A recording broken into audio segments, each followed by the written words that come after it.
तो ये मेरा कंपनी जो है वो साइंटिफाई ऑर्गेनिक प्राइवेट लिमिटेड है और हम लोगों ने ये कंपनी 2020 से स्टार्ट किया जस्ट आफ्टर कोरोना।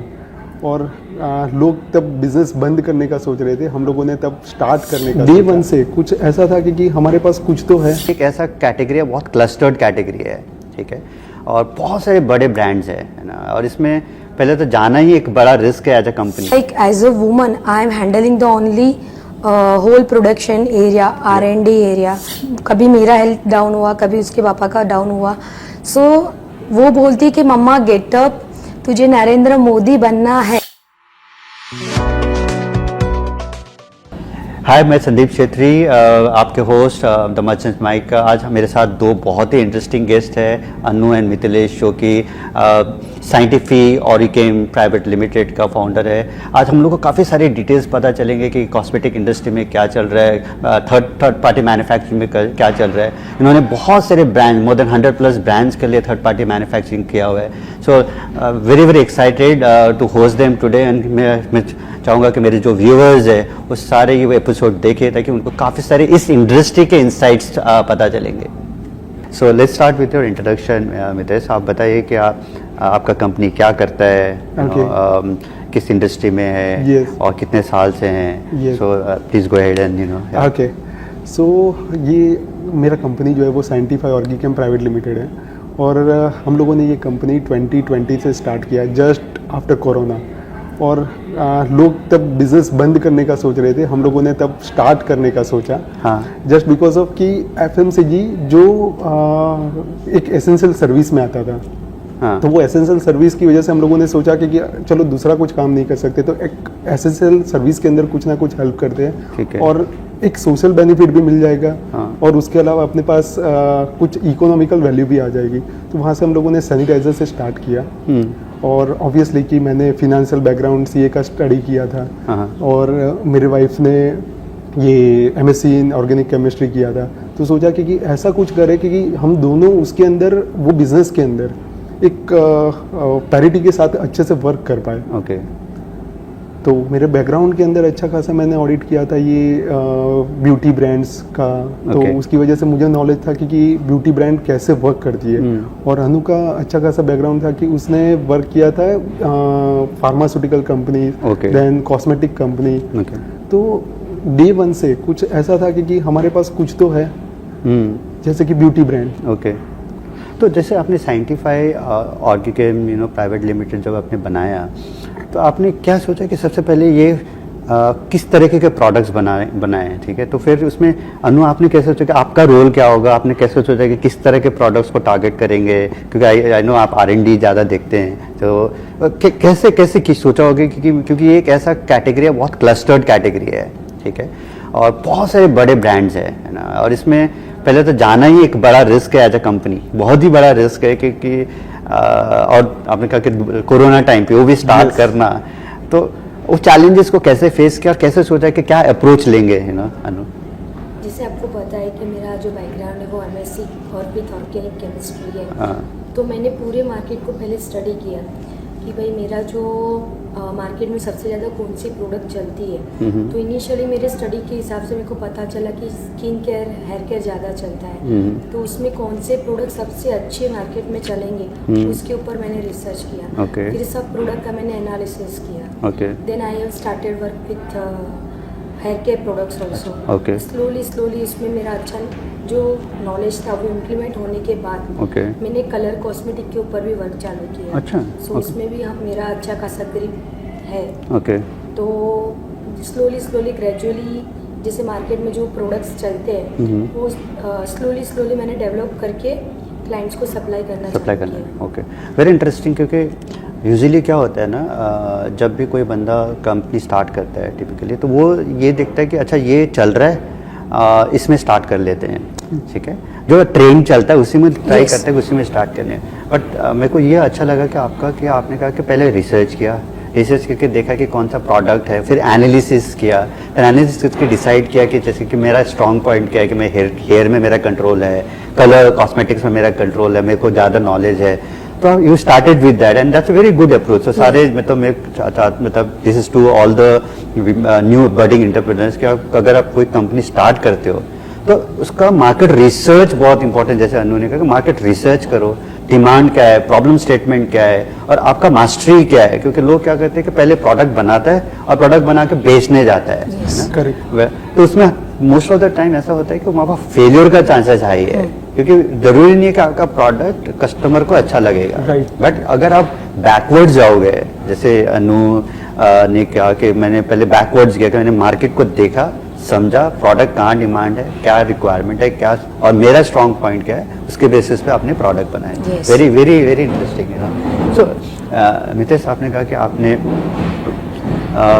जो आपका बैकग्राउंड है वो तो सीए का बैकग्राउंड है, राइट? Yes. फ्रॉम सीए से मैन्युफैक्चरिंग में सडनली सोचना, थोड़ा सा आप अगर बताएंगे कि क्यों, कि कैसे सोचा, और दूसरा कि बहुत रेयर केस होता है कि हस्बैंड वाइफ एक ही बिजनेस में है। क्योंकि कहा जाता है ना फैमिली में कि घर में ठीक है, बिजनेस में पार्टनरशिप उतना अच्छा नहीं होता है। आई मीन जस्ट कहा जाता है, I am just saying it's not for everybody, right? I know that, I have been blessed for that I have a very good partner, जो हमेशा मेरे को सपोर्ट करता है। So I just wanted to know from you Mitesh. या तो सबसे पहले मेरा ये था कि अच्छा ये सारे ब्रांड्स हैं जहाँ पे मेरा सेल्स फोकस है कि मैं सेल्स कर पाऊंगा ये सब ब्रांड्स के ऊपर। तो वो ब्रांड्स को मैंने सोचा कि वो लोग क्या बना रहे हैं, वो लोग क्या बेच रहे हैं मार्केट में, उनको कुछ नया क्या देंगे कि जिसकी वजह से वो लोग अच्छा परफॉर्म कर पाए मार्केट के अंदर। तो वो हिसाब से मैंने प्रोडक्ट्स निकाली, अनु के साथ डिस्कशन किया कि अनु ये कुछ अपन कर पाएंगे कि जिसकी वजह से हम लोग कुछ एक नया यूनिट ओपन कर पाए। Okay. तो हम लोगों ने वो प्रोडक्ट के ऊपर काम करना स्टार्ट किया। धीरे धीरे उसके अंदर अप एंड डाउन्स आते गए कि हो पा रहा है, नहीं हो पा रहा है, ब्रांड मना कर रही है कि नहीं ये तो प्रोडक्ट ही नहीं वर्केबल है। Okay. तो सबसे पहले हम लोगों ने बियर्डो को दिया एक प्रोडक्ट जो था नो वाटर फेस वॉश। अच्छा। जो मार्केट के अंदर कहीं पे भी अवेलेबल नहीं था। हम लोगों ने फॉरेन की और वो सबकी प्रोडक्ट को बहुत कुछ एनालिसिस करने के बाद उन्होंने उसको डेवलप किया था। अच्छा, ओके। तो फिर वो बहुत फैसिनेटिंग लगा। और जब भी मैं ऑडिट करता था तो मुझे पहले से ही ऐसा था कि कुछ मैन्युफैक्चरिंग जो है ना वो फैसिनेटिंग लगता था। करेक्ट। कि बहुत कुछ है उसके अंदर कि ट्रेडिंग से बहुत कुछ ज़्यादा है मैन्युफैक्चरिंग। तो आप जो मैं समझ पा रहा हूँ कि आप ब्रांड्स के लिए मैन्युफैक्चर करते हो, राइट? Yes. एंड आप फॉर्मुलेशन भी बनाते हो खुद से, एंड उस फॉर्मुलेशन के बेसिस पे आप ब्रांड्स को हेल्प करते हो। प्रोडक्ट आपका होता है, बट ब्रांड अपना वैल्यू रख के फिर आगे बेचते हैं। ओके। बट एक चीज़ जो आपसे लर्निंग ये है कि जो आपने कहा कि आपने प्रोडक्ट बनाया, पर जरूरी नहीं कि वो प्रोडक्ट हमेशा पास होता है, राइट? जैसे कि लोगों को ब्रांड ने बोला कि ये पसंद नहीं आया, राइट? तो आपने उसके बाद क्या किया? रिवर्क किया, उसमें रिसर्च किया और उसको बिल्ड किया। अनु कीप ऑन अपडेटिंग कि कुछ ना कुछ उसके अंदर नया क्या करे कि जिसकी वजह से ये प्रोडक्ट जो है वो वर्केबल हो पाए। और क्यों ब्रांड जो है वो मना कर रही है, क्यों उसको ऐसा लग रहा है कि नहीं सच में यार ये क्या आ रहा है, मुझे ये नहीं मजा आ रही है। तो हम लोग उसे ऐसा नहीं है कि वो प्रोडक्ट को छोड़ दिया कि नहीं वर्क करना है, या फिर उसको ऐसा कर दिया कि नहीं यार कुछ और ट्राई करते हैं। तो अनु, आपको कैसा लगा जैसे ब्रांड ने बोला कि ये प्रोडक्ट तो काम का ही नहीं है, तो आपको बुरा लगा या आपको लगा कि नहीं मैं आप इसमें कैसे उनका फीडबैक लेके इसमें इम्प्रूव करूँ? नहीं, वो चीज़ मुझे ज़्यादा अच्छी लग रही थी कि उनको पसंद नहीं आया। तो वही प्रोडक्ट के ऊपर मेरा जो और जोर से वर्क होता था कि मैं और डीप में उसको स्टडी करती थी कि उनको पसंद क्यों नहीं आया। अगर उनको पसंद नहीं आया तो मैं उसके अंदर बहुत सारे मटेरियल्स ऐड ऑन करती थी, लाइक मैटिफाइंग एजेंट हो गया, कि फिर कोई एक्टिव्स हो गए कि जिसकी वजह से उनको टेक्सचर जो कॉस्मेटिक प्रोडक्ट में रहता है वो मेन है टेक्सचर। अगर टेक्सचर पसंद आ गया, फिर उसके बाद जो अपने पब्लिक है, जो अपने कस्टमर है, उनका रहता है रिजल्ट। फिर अगर टेक्सचर पसंद आ गया, फिर मेरा दूसरा वर्क रहता है उनके रिजल्ट को वर्क करने का। कि अगर उनको टेक्सचर पसंद आ गया तो मैं उनको फिर से सैम्पलिंग करती हूँ। और मैक्स टू मैक्स सेकेंड और थर्ड सैम्पलिंग में उनको टेक्सचर से लेके रिजल्ट सब अप्रूव हो ही जाता है। अच्छा, हो ही जाता है। तो आपका जो प्रोडक्ट वो 100% ऑर्गेनिक है? Yes, we 100%. do both of them. Natural भी we are doing, cosmetics we are doing, because हमारा काम है कि हम लोग थर्ड पार्टी मैन्युफैक्चरर है। तो जो क्लाइंट की डिमांड है जो ब्रांड की डिमांड है, ब्रांड ओनर को कौन से मार्केट के लिए कैटर करना है, तो हम लोगों का काम है कि उनका एक पार्टनर बन के प्रोडक्ट की उनकी पूरी जो भी लायबिलिटी है मार्केट के प्रति, तो वो लोग हम लोग उससे लेके हमारे पास ले लेते हैं वो लायबिलिटी, और वो बर्डन पूरा का पूरा हमारे ऊपर आ जाता है। सो क्योंकि आज के डेट में ना मैं भी बहुत नेचुरल एंड ऑर्गेनिक चीज़ें यूज़ करता हूँ, बट मेरे को कभी कभी ना एक डर बैठा रहता है कि कैसे इतने सारे, अगर आप देखोगे कोई भी शॉप में जाओगे तो आज नेचुरल एंड ऑर्गेनिक ही आने लग गया है, right? So how to identify that and how do you ensure that कि जो मेरा प्रोडक्ट है ये नेचुरल एंड ऑर्गेनिक है? कुछ करते हैं आप लोग इसमें कि हाँ जो आपसे बाई करते हैं वो नेचुरल 100% है? बिकॉज ये डर है कि आज के डेट में हर बंदा प्रीमियम प्राइस लेने के लिए दैट वो वर्ड यूज कर रहा है जो मेरे को दिखता है ना? Correct, yes. इसके अंदर मैं 100% गवर्नमेंट बोलना चाहूँगा, क्योंकि गवर्नमेंट कुछ भी वो रेगुलेट नहीं कर रही है। ये वर्ड नेचुरल जो है उसके ऊपर गवर्नमेंट का कोई रेगुलेशन नहीं है। ओके। तो एवरीबडी इज राइटिंग के नेचुरल, ऑर्गेनिक के भी दो फॉर्म निकालते हैं, क्योंकि ऑर्गेनिक मतलब दो तरीके के ऑर्गेनिक होते हैं। इधर वो स्टार्ट फ्रॉम द रूट कि वहाँ पे कोई भी प्रिजर्वेटिव या कोई भी ये पेस्टिसाइड का यूज नहीं हुआ है, तो that is also organic. And in the chemistry there is another organic that उसका कंपाउंड ऑर्गेनिक है, and they are taking the leverage of that compound that it is the organic. Okay, जो हम बोलते हैं ऑर्गेनिक केमिस्ट्री, इनऑर्गेनिक जो हम पढ़ते थे। Yes yes yes yes, very interesting, you know. Yes, I see. तो अनु, आप कैसे इंश्योर करते हो कि जो आप रॉ मटेरियल तो कहीं से बाई करते होंगे, है ना? जब आप ये प्रोडक्ट बनाते हो तो आप इंश्योर करते हो कि उस जगह जो वेंडर्स है आपके वो आपको 100% ऑर्गेनिक रॉ मटेरियल देते हैं? उनकी मट्टी जो केमिकल्स रहता है उनके डेटाज रहते हैं। ओके। फॉर एग्जाम्पल मैंने कोई भी मटेरियल्स ले लिया, तो उसके पूरे डेटाज रहते हैं, उनके पास सर्टिफिकेट रहते हैं, वो मेरे को एक बार उनसे लेने पड़ते हैं, स्टडीज करने पड़ते हैं कि yes whatever they are saying is it true और रॉन्ग। ओके। सो वो उसके हिसाब से फाइनलाइज होता है। तो इसका मतलब आपके प्रोडक्ट में भी वेंडर बहुत इंपॉर्टेंट है, right? Yes. Vendor is very important because उसी के ऊपर आपका क्वालिटी डिपेंड करता है, Exactly, sir. है ना? ओके। एंड वेंडर रिलेशनशिप आप कैसे बिल्ड करते हैं? क्योंकि वेंडर तो सारे मैन्युफैक्चरर्स के लिए एक चैलेंज है, क्योंकि आपके पास डिमांड तो आ गया, बट आपको अगर रॉ मटेरियल टाइम पे नहीं मिलेगा, करेक्ट, तो आप डिलीवर कैसे करोगे प्रोडक्ट को? Because it's all about delivering the product on right time. So how do you manage that vendor relationship? आज कैसे कर रहे हैं आप? करेक्ट सर, ये इसके अंदर भी हम लोगों का बहुत बड़ा चैलेंज है कि ऑलमोस्ट आज के डेट में भी जो बेसिक रॉ मटेरियल छोड़ के जितने भी अच्छे रॉ मटेरियल के जैसे कि सिलिकॉन्स वगैरह वो सब हो रहा, तो वो भी आ रहा है चाइना से। अच्छा। और वो हैंडल करना बहुत डिफिकल्ट टास्क है। और स्टॉकिंग करना, स्टॉकिंग के बाद उसका डिमांड देखना क्योंकि और उसका भी वो सीजन वाइज उसका डिमांड देखना कि ये सीजन है तो क्या प्रोडक्ट चलने वाला है, तो वो हिसाब से करना हम लोगों का फॉरकास्टिंग और बहुत सारा अच्छा वर्क करना पड़ता है फॉरकास्टिंग वगैरह में। तो आपके नाउ इंडस्ट्री कितना बड़ा है, ये जो third party manufacturing specifically in terms of cosmetics में, कितना बड़ा इंडस्ट्री है ये? सर जज नहीं कर सकते आज के डेट में इंडिया को, क्योंकि ये है कि ऑलमोस्ट शिफ्ट हो रहा है चाइना से लेके इंडिया तक। Okay. आज के डेट में अगर आप देखने जाओ तो अफ्रीकन कंट्रीज के अंदर ऑलमोस्ट सप्लाई इंडियंस कर रहे हैं। ओके। और आप एक्सपोर्ट भी करते हैं? Yes, we are doing export. Primarily किस कंट्री में करते हैं? We are doing in Angola, then we are also doing in UAE, also अभी हम लोगों का ऑस्ट्रेलिया का एक कॉन्ट्रैक्ट चल रहा है। अच्छा। ओके।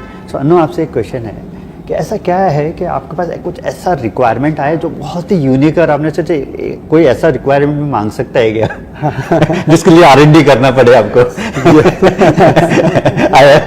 अगर बोल सकते तो आप बता पाइए। Care also like getting so many new requirements in hair care also. Like अभी मार्केट में सबसे ज्यादा चल रहा है cream base conditioner, but nowadays people are saying कि ट्रांसपेरेंट कंडीशनर चाहिए। Transparent conditioner? Yes. So that also I have developed. Okay. जो मार्केट में अभी न्यू डिमांड चल रहा है, सो वो भी डेवलप हो चुका है। मेरे को लगता है कि दो चीजें जो मेरे को लगता है कि अगर मैं अब मेरे को चाहिए, ठीक है, एक तो कि अगर मैं कुछ लगा तो इंस्टेंट हेयर कुछ आ जाए ठीक है। दूसरा है अगर ये ग्रेइंग देख रहे हो ना, तो अगर मैं कुछ मेरे को कहीं जाना है और मैंने कुछ किया और ऐसे यूज किया और मेरा ग्रे आउट ब्लैक हो गया या जैसे मैं चाहता हूँ, तो इंस्टेंट, मतलब with in 2 minutes it is done, you know. I think क्योंकि आज के डेट में दो ही प्रॉब्लम है जो दिख रहा है, एक तो हेयर फॉल दिखता है और एक greying, early greying, right? Yes, yes, या तो ये yes, बियर्ड है या बाल है। Yes, तो yes, yes. अगर कुछ ऐसा इनोवेशन कर सकते हो, no, I think no you can you do that innovation and please let me know. Yes yes yes. So I think ये इंडस्ट्री तो आप मुझे लाइक अमित साहब सही कह रहे हो कि इसका एवर एंडिंग है, बहुत बड़ा इंडस्ट्री है, क्योंकि the demand which is increasing, you know, and the kind of people आज जिस तरह से कॉस्मेटिक यूज करता है, राइट? Correct. क्योंकि पहले आयुर्वेदिक यूज करता था, बट धीरे धीरे ये और मॉडर्नाइजेशन होते हुए लोग और तरीके के चीज़ें, यू नो, कॉस्मेटिक्स यूज कर रहे हैं। बट इसमें इनोवेशंस और क्या हो रहे हैं? आपके इंडस्ट्री में बहुत सारे इनोवेशंस यूज हो रहे हैं Yes. आज के डेट में, और वो इनोवेशंस क्या है, किस तरह के इनोवेशंस? Correct sir. अभी रिसेंटली मैंने देखा कि हम लोग जब भी छोटे थे तो एंसेंट हम लोगों का कुछ भी कॉन्स्टिपेशन या एकदम बेबी का कॉन्स्टिपेशन रहता था, तो मदर्स अप्लाई करती थी कि वाटर और उसके साथ हींग ले लिया और उसको स्टमक के ऊपर लगा दिया। आज के डेट में वो देख रहे हैं ना, तो वो रोल ऑन फॉर्म में, मतलब मदर को वो दिक्कत ना आए उसके लिए वो रोल ऑन फॉर्म में, क्योंकि अगर कुछ भी कॉन्स्टिपेशन या कुछ भी ऐसा हुआ ना, तो डायरेक्ट वो रोल ऑन अप्लाई कर दिया। अप्लाई कर दो। Yes, I mean modernization of the product, same product we are giving in the some new packaging material. Packaging अलग है। Exactly sir, exactly. और वेरी नाइस, वो एक तरीके का यूजर फ्रेंडली हो गया वो प्रोडक्ट। एब्सोल्युटली। और नाउ इसमें जो आपकी इंडस्ट्री है, इसमें गवर्नमेंट का क्या सपोर्ट है, और गवर्नमेंट का सपोर्ट होता है किस तरह का सेटअप है? Yes. अगर आप एग्जिस्टिंग करेंटली कोई सपोर्ट यूज कर रहे हैं, whether from the finance perspective, whether from the innovation perspective, या आपके बिजनेस ग्रो करने के लिए गवर्नमेंट के पास, मतलब आपकी इंडस्ट्री से रिलेटेड कुछ ऐसा है जो आप यूज करते हैं या सपोर्ट करते हैं, या कुछ आपको लगता है कि गवर्नमेंट को सपोर्ट करना चाहिए? यस, गवर्नमेंट बहुत अच्छा सा सपोर्ट कर रही है। हाँ। ये गवर्नमेंट आप देखोगे कि स्टार्टिंग के फेज में अगर कुछ किसी को भी कुछ करना है तो स्टार्टिंग, क्योंकि ऑब्वियसली मैंने फिनेंस किया हुआ है तो बहुत कुछ फिनेंस के बारे में मुझे पता है। सो सबसे पहले मुद्रा लोन देती है, वो विदाउट कोई बैंक गारंटी या कुछ ही, कोलैटरल, नो कोलैटरल। कितने तक का लोन मिलता है? अप टू 10 लाख तक। 10 लाख रुपए। तो उसके बाद गवर्नमेंट की सेंट्रल गवर्नमेंट की स्कीम आती है CGTMSE करके, तो वो एक अलग से हो गया जो अप टू 50 लाख तक वो फंडिंग करती है। उसके बाद SMEs लोन, बहुत सारी SMEs लोन है। उसके अलावा आप देखने जाओगे तो आज के डेट में डेट फंडिंग लेना इतना ईजी हो गया है, इतना ईजी हो गया है। और वो ऑब्वियसली आपको हेल्प करता है बहुत अच्छे से आपके बिजनेस के अंदर, डेट फंडिंग। सो जो आपने फंडिंग का डिस्कस किया, तो ट्रेड इंडिया ने भी क्या किया कि एक प्लेटफॉर्म बनाया है with in trade India, that's called trade उधार। तो हम क्या करते हैं कि SMEs को, जिसको वर्किंग कैपिटल लोन चाहिए, किसी को मशीनरी फाइनेंस चाहिए, तो हम उनको हेल्प करते हैं नो, कि उसको हम किसी भी तरह हम उनको फंड कर सके as a loan. But of course उसमें कुछ चीज़ें हम देखते हैं कि कितना पुराना कंपनी है, जो टिपिकली कोई भी बैंक इंस्टीट्यूशन देखता है, बट सारे फाइनेंशियल इंस्टीट्यूट आज के डेट में SME को नहीं करता है लोन, तो हम उसको ट्राई करते हैं कि किसी तरह हम उनको हेल्प कर पाएँ। करेक्ट, ठीक है। सो आपके जो टारगेट ऑडियंस कौन है? जैसे कि आपने कहा कि आप थर्ड पार्टी बनाते, तो अब टारगेट ऑडियंस अभी आपके लिए कौन है? इट्स ब्रांड, या कैसे आप टारगेट ऑडियंस तक पहुंचते भी? Sir, brand and future coming brands. अच्छा। आज के डेट में इंडिया के अंदर इतनी ब्रांड्स आ रही है, वो सच में सर मैं समझ रहा हूँ क्योंकि रेवोल्यूशन है। हम लोग आज तक जो भी यूज किया है, पॉन्ड से लेके कुछ भी, जो कॉलगेट से लेके everything, that is all the brand of foreign. Okay. हमने कोई भी इंडियन ब्रांड को यूज नहीं किया है। Okay. जो आजकल जो जितनी भी ब्रांड ग्रो कर रही है, दैट इज मैं बहुत अच्छा समझ रहा हूँ क्योंकि इंडिया के अंदर एक रेवोल्यूशन आ रहा है। तो आपका जो बायर है, वो बायर कैसे होता है? बायर का जो आता है वो ऑनलाइन आता है या ऑफलाइन आता है? सर ज़्यादातर आजकल देखने जाए तो ऑनलाइन ही आता है। ऑफलाइन वही आता है कि जो मेरे नेटवर्क में है या फिर एक रेफरेंस के थ्रू आता है।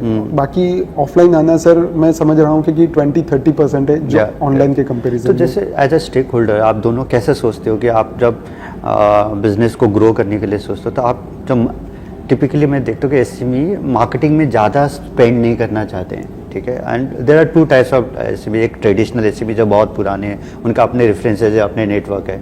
एक बडिंग एंटरप्रेन्योर्स लाइक यू जो लास्ट 3-4 साल से स्टार्ट किया है ना। तो आप लोग का जो जब आप लोग पूरा ईयर का प्लानिंग करते हो तो क्या आप डिजिटली सोचते हो कि एडवर्टाइजमेंट में मैं पैसा ज़्यादा इन्वेस्ट करूंगा या ऑफलाइन सोचते हो कि यहाँ ज़्यादा इन्वेस्ट करूंगा, है ना? सर ऑब्वियसली दिस डेज हम लोग वही सोचते हैं कि सबसे ज़्यादा कंजम्पशन होना चाहिए डिजिटली। ओके। हम लोग ये नहीं सोचते कि ऑफलाइन के अंदर, और हमारा बिजनेस वैसा है ही नहीं कि ऑफलाइन के अंदर हम लोग इन्वेस्ट कर पाए। अच्छा ब्रांड होता तो ऑब्वियसली वो चीज़ के लिए हम लोग सोच सकते थे, बट ये केस में इम्पॉसिबल है क्योंकि ऑफलाइन के अंदर कुछ ज़्यादा इन्वेस्ट कर पाए हम लोग। ओके। तो जैसे आप दोनों बिजनेस को रन करते हो तो कभी डिसएग्रीमेंट होता है आप दोनों में? Very rare, very rare, very rare, very rare. And obviously she is having 60%, so she is going to rule. अच्छा 60% इधर ही है क्या? नहीं, इसका एक रीजन भी है वेरी रेयर, क्योंकि ये फाइनेंशियली स्ट्रांग है ना, सीए बैकग्राउंड है। आप लोग साथ डिवाइड ऐसे किया होगा कि फाइनेंस आप देखो ना, प्रोडक्ट देखो, सेक्टर हम लोगों ने सर बहुत अच्छे से डिफाइन कर दिया है। Okay okay. और आपका विजन क्या है कि आप इस कंपनी को कहाँ लेके जाना चाहते हैं? सर मेरे को ये करना है कि इंडिया का और पूरे वर्ल्ड का जो डिपेंडेंसी ऑन चाइना है वो जीरो कर देना है। ओके। तो मेनली कॉस्मेटिक सेक्टर के अंदर। तो फिर से मैं एक ये क्वेश्चन पूछना चाहूँगा, जो कॉस्मेटिक्स होता है ना, तो कॉस्मेटिक्स में जैसे आपने बेबी केयर का प्रोडक्ट बोला, तो क्योंकि now you also have a kid right, 4 years daughter, तो how do you ensure that कि जो प्रोडक्ट है ये स्किन फ्रेंडली है? यस।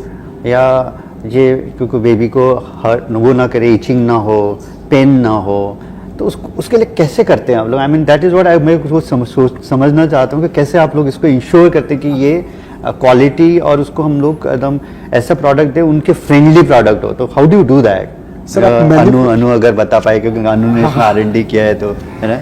जैसे बेबीज के लिए मुझे पाउडर बनाना है राइट, सो अभी मार्केट में सबसे ज्यादा चल रहा है कि मुझे टाल्क फ्री चाहिए। सो नाउअडेज कि उसमें सबसे ज्यादा जो बेबी की स्किन रहती है वो सबसे डेलिकेट रहती है। यस, तो उसके लिए सबसे ज्यादा इफेक्टिव रहता है सिया बटर। सिया बटर का पाउडर। ओके। सो वो उसको ज्यादा अच्छे से रिजल्ट भी देता है और पूरा टैल्क फ्री हो जाता है। तो क्यों टैल्क फ्री क्यों बोलते हैं? मतलब why talc is like skin के लिए अच्छा नहीं है? No, it is good, but nowadays ये नई जनरेशन की मम्मी है वो ज्यादातर फॉरेन के साथ कंपैरिजन करती है। सो किसी ने अगर पढ़ा कि टाल्क फ्री, सो उसका कोई हार्श नहीं है, बट दे आर कंपेयरिंग कि मुझे फॉरेन जैसी प्रोडक्ट्स चाहिए, तो उनके लिए फिर हमको ये डेवलप करना पड़ता है। जो इवन ये मॉइस्चराइजर भी सबसे ज्यादा देता है। अच्छा, इसके वजह से उसको और फ्रेंडली होता है, फ्रेंडली होता है। ओके, बोथ वे वो वर्क कर सकता है कि एक तो वो जो एक्स्ट्रा मॉइस्चर है वो एब्जॉर्ब कर लेता है और जो चाहिए वो डिपॉजिट भी करता है जितना मॉइस्चर चाहिए वो। ओके। तो आपने ये जो कोई भी कंपनी को रन करने के एक ब्रांड नेम चाहिए राइट, और आपने ये साइंटिफाई क्यों रखा? मतलब what is the I mean thought behind scientify? Okay, या उसके पीछे सर बहुत अच्छी स्टोरी है क्योंकि हम लोगों को कुछ ऐसा नाम चाहिए था कि जो एकदम साइंस के साथ रिलेट करे। तो साइंस के साथ रिलेट करे तो डायरेक्ट साइंस तो रख नहीं सकते because that is very generic name. और ऐसा भी होना चाहिए क्योंकि जो कंपनी है वो सिर्फ और सिर्फ साइंस के बारे में ही सोचती है। और उसके पीछे हम लोगों ने ऑर्गी केम लगाया। उसका भी रीजन यही है क्योंकि एक ऑर्गेनिक भी फीलिंग है कंपनी के अंदर, ऑर्गेनिक प्रोडक्ट्स भी बनती है और दूसरे नंबर में कि केमिकल प्रोडक्ट भी बनती है। तो वो एक नाम से ही पता चल जाना चाहिए कि साइंस बैक्ड कंपनी है जो ऑर्गेनिक एंड केमिकल दोनों प्रोडक्ट्स बनाती है। Okay, so I think digital identity एक बहुत इंपॉर्टेंट एस्पेक्ट रखता है और उसके साथ ब्रांड नेम के पीछे भी एक स्टोरी होना बहुत इंपॉर्टेंट है right. That's what everybody should look at. जब भी कोई स्टार्टअप बनाता है, कोई एंटरप्रेन्योर नया बिजनेस स्टार्ट करता है, तो उसको ये सोचना है कि जो भी आप कंपनी नेम सोचो उसके पीछे एक स्टोरी होना चाहिए। जैसे मितीश ने और अनु ने बताया कि साइंटिफाई क्यों रखा है ना, तो एंड ये ना ब्रांड को रिलेट करता है और ब्रांड के पीछे जो बंदे हैं वो क्या सोच रहे हैं, उनका थॉट प्रोसेस क्या है, क्रिएशन क्या है, इससे भी उनका रिफ्लेक्शन उनके प्रोडक्ट में भी आता है। क्योंकि जो बंदा एक कंपनी बनाता है और इतना सोचता है कि इसका ब्रांड नेम कैसा होना चाहिए, तो उसके प्रोडक्ट में भी वो रिफ्लेक्ट करेगा, क्योंकि प्रोडक्ट में भी उनका जो थॉट प्रोसेस होगा वैसे ही होगा जैसे उनका ब्रांड नेम है. So this is also very good way when you open any organisation. जब भी आप नया स्टार्ट करते हो, इसको इस तरह के, जैसे अनु और मितेश ने सोचा, इस तरह से सोचना चाहिए. सो मितेश, आप क्योंकि आपने लास्ट 2-3 साल में काफ़ी चीज़ें अचीव कर ली, आपके साथ 100+ ब्रांड्स जुड़े हुए हैं, तो आप लोग दोनों को कैसा लगता है एंड ऑफ द डे जब आप घर पे जाते हैं? How do you feel today? Sir actually देखना चाहे तो एकदम फ्रैंक बताऊं, बहुत हैवी लगता है जब घर पे जाते हैं. आई डोंट थिंक कि अभी मुझे कुछ भी करना चाहिए. आई पुट एवरीथिंग असाइड और बेबी के साथ हम लोग टाइम स्पेंड करते हैं. तो अनु के लिए तो बहुत चैलेंज होता होगा. यस. हाँ, कि घर भी देखना है, बेबी भी देखना है, ऑफिस भी देखना है, R&D भी करना है. How do you manage it? कैसे मैनेज कर रहे हो? अभी तो आदत सी हो गई है. Like I have plan this way कि एवरीडे मॉर्निंग मेरे को बेबी को रेडी करना है, फिर कुक करना है. देन मेरा जब मैं घर पे रहती हूँ तब मेरा पूरा स्केड्यूल माइंड में मैं फिट करती रहती हूँ कि अभी मुझे ये प्रोडक्ट्स को डेवलप करवाना है आज के दिन में. देन मेरा उसके ऊपर वर्क चालू रहता है और मैं पहले थोड़ा प्री प्लान करके रखती हूँ. सो वो मेरे लिए बहुत ईजी रहता है कि how to work whole day. Okay. So Anu, I think you are a inspiration. आप इंस्पिरेशन हो सारे वुमेन एंटरप्रेन्योर्स के लिए कि ऐसा नहीं है कि घर के साथ काम नहीं हो सकता. You know, they have successfully done it to all the women entrepreneurs. घर भी चल सकता है, बच्चे भी देख सकते हैं, अपने पैशन भी कर सकते हैं. यू नो, और अगर आपने पढ़ाई किया है तो अपने पैशन को फॉलो कीजिए, क्योंकि Anu is an example for that. Okay. And it's all about time management and it's all about mindset. You know, it's all about that, which I also believe that, you know, कि आदमी अगर सोच लेता है तो कर सकता है. Correct. है ना, as simple as that. You know, and now both of you, what will be your suggestion? You know, specifically या गाइड, अगर किसी को गाइड करना है, न्यू या बडिंग एंटरप्रेन्योर जो आ रहे हैं, जो करना चाहते हैं, मैनेजमेंट स्कूल से निकला, वो कुछ बनना चाहते हैं, आपके इंडस्ट्री में एंटर करना चाहते हैं, तो उनको क्या 2-3 चीज़ें ध्यान देने की ज़रूरत है? सर हमेशा सबसे पहला तो मैं एक ही बोलूँगा कि डेडिकेशन और स्टिक टू योर प्रोग्राम. आपका जो भी आपने कुछ भी प्रोग्राम बनाया कि मुझे ये करना है तो बस वो करना ही करना है. कुछ भी हो जाए, वो अप एंड डाउन कुछ भी आ जाए, वो करना ही करना है. और सर आज के डेट में देखने जाए ना तो बहुत लोग सर्विस इंडस्ट्रीज में ज़्यादा जा रहे हैं. मैं सोच रहा हूँ कि मैन्युफैक्चरिंग को क्यों हम लोग स्केल नहीं कर पा रहे हैं? क्यों आज के डेट में भी चाइना नंबर 1 बोला जाता है? क्यों इंडिया को वो लेवल नहीं ले पा रहे हैं हम लोग? तो 100% की आज की जनरेशन बहुत कम है जो मैन्युफैक्चरिंग के अंदर एंटरप्रेन्योरशिप सोच रही है. तो 100% उसके अंदर सर सोचना चाहिए कि जिसकी वजह से हम लोग एक अलग लेवल तक पहुंच सकते हैं इंडिया को. नाइस. एंड अनु, आप क्योंकि you are an example. Okay, मैं चाहूँगा कि जो वुमेन है, जो वुमेन एंटरप्रेन्योरशिप को डायरेक्शन में जाना चाह रहा है, उनके लिए आपका क्या मैसेज होगा? Because it's very good to see people like you taking this as a challenge, because हम भी जब काफ़ी सारा जगह जाते हैं, मिलते हैं, तो जो रेशियो होता है बहुत ही like 25-75 इस तरह का रेशियो होता है. But looking at you it's like, जैसे मैंने कहा, आप इंस्पिरेशन हो सबके लिए. So what will be your message to those women entrepreneurs specific who want to be part of it? You know, आप उनको क्या गाइड सजेशन देंगे ना? अगर ड्रीम्स बड़े हैं so people can do anything, like girls can do anything. और अभी की जनरेशन में ऐसा नहीं है कि बॉयज कैन डू. अभी बॉयज के भी कंपैरिजन में गर्ल्स उतनी ही आगे है. Absolutely. Yes. So like as a woman I am handling the only whole production area, R&D area.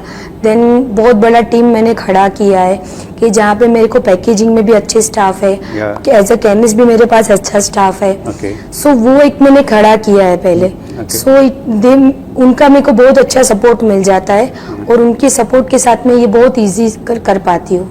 Like मेरे हस्बैंड का भी बहुत अच्छा सपोर्ट है. नहीं, आपको कहते हैं ना कि for a successful man there is a woman. But आजकल वाइस वर्सा है. वाइस वर्सा है. For a successful woman there is a husband band, right? You know, I think very interesting. आप मतलब आज तो मेरे को बहुत सारी चीजें दोनों से सीखने को मिल रहा है. इनफैक्ट मेरा जो डॉटर है, मैं उसको भी यही बोलता हूँ कि आप ऐसा बनो ताकि जाके फ्यूचर में आप नौकरी मत करो, आप 200 बंदे को नौकरी दे सको exactly sir exactly because it's all about giving back to the society today and how you can give back. There are different ways किस तरह से आप सोसाइटी को दे सकते हैं, या आप किसी को हेल्प कर सकते हैं, किसी को नौकरी दे सकते हैं। तो क्यों ना ऐसे बने, है ना, कि आप सक्षम बनो कि आप किसी को नौकरी दे सको। लाइक आपने जो आपकी बेटी की बात बोली तो मैं भी एक बात बोलना चाहती हूँ। लाइक मेरी बेटी 4 साल की है, सो लाइक कभी मेरा हेल्थ डाउन हुआ, कभी उसके पापा का डाउन हुआ, सो वो बोलती है कि मम्मा गेट अप, तुझे नरेंद्र मोदी बनना है। सो वो डायलॉग मेरे को बहुत मोटिवेट करता है।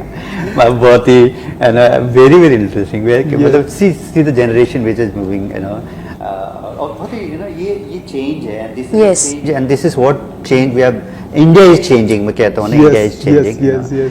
सो Mitesh and thank you very much, बहुत अच्छा लगा आपसे बात करके, बहुत सारी चीज़ें सीखने को मिला।